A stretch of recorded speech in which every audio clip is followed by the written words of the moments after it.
Hi అండి అందరూ ఇప్పుడే మన ఛానల్ని సబ్స్క్రైబ్ చేయండి. భూమి గురించే గగన్ ఆలోచిస్తూ ఉంటే అప్పుడే చెర్రీ అక్కడికి వచ్చి అన్నయ్య నీకొక బ్యాడ్ న్యూస్ అన్నయ్య అని చెప్పడంతో నాకు ఆల్రెడీ తెలుసు అమ్మ చెప్పింది పెళ్ళి అయ్యే వరకు నేను భూమిని కలవకూడదంట కదా అదే కదా నువ్వు కూడా చెప్పబోతున్నావు అని గగన్ అంటూ ఉంటాడు. కాదన్నయ్య ఇది అంతకంటే బ్యాడ్ న్యూస్ అని చెర్రీ అనగానే ఏంట్రా అది అని గగన్ అంటూ ఉంటాడు. పెళ్ళి క్యాన్సిల్ చేసుకుందామని మామయ్య చెప్పమన్నాడు అని చెర్రీ చెప్పగానే గగన్ చాలా షాకింగ్గా వింటూ టెన్షన్ పడుతూ ఉంటాడు. భూమిని కొట్టబోయావని మామయ్యకి విషయం తెలిసింది, అందుకే ఈ పెళ్ళిని క్యాన్సిల్ చేసుకుందామని మామయ్య చెప్పమన్నాడు అని చెర్రీ చెప్పగానే గగన్ మరింత టెన్షన్ పడుతూ భూమి ఏముంది అని అడుగుతూ ఉంటాడు.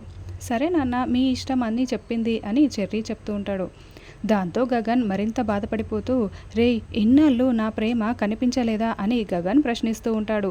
కనిపించింది కాబట్టే నువ్వు వెళ్ళిపోయిన తర్వాత మా ఇద్దరి మధ్య చిన్న రొమాంటిక్ థింగ్ జరిగిందని అబద్ధం చెప్పి కవర్ చేసింది అన్నయ్య.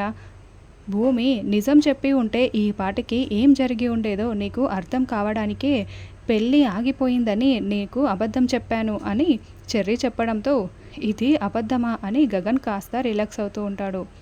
మా నాన్న చేతుల మీదుగా పెళ్ళి జరగాల అని భూమి అడిగిందే అనుకో, దానికి కొట్టాలా అన్నయ్య అని చెర్రీ నిలదీస్తూ ఉండడంతో గగన్ తాను చేసిన తప్పుని అర్థం చేసుకుని భూమి గురించి ఆలోచిస్తూ చాలా బాధపడుతూ ఉంటాడు.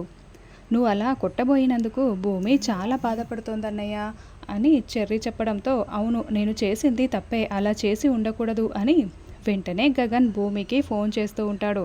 ఇక భూమి సోఫాలో కూర్చొని గగన్ కొట్టబోయినందుకు బాధపడుతూ చాలా ఏడుస్తూ ఆలోచిస్తూ ఉంటుంది.